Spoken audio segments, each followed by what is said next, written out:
So what happened on March 23rd and March 30th of 2010?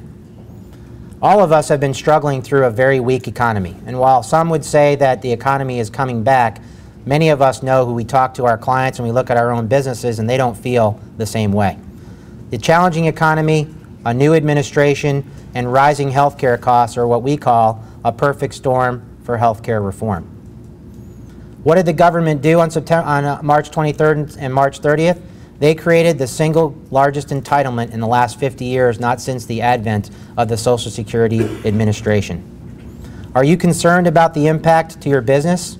If you're not, and I would suspect that you are because you made the time to come today, but you'd be surprised how many people don't seem concerned because they're unaware, which is absolutely amazing to me. If you're not, you should be. We're at the end of the beginning, and we're 7 to 10 years in rulemaking and changes that are yet to be developed.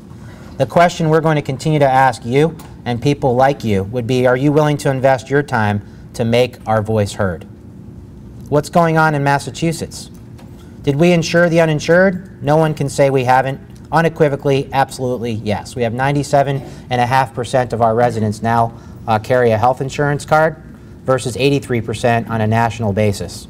Did we reduce the healthcare cost tab? Absolutely no. And there are all kinds of statistics and data to support that particular perspective.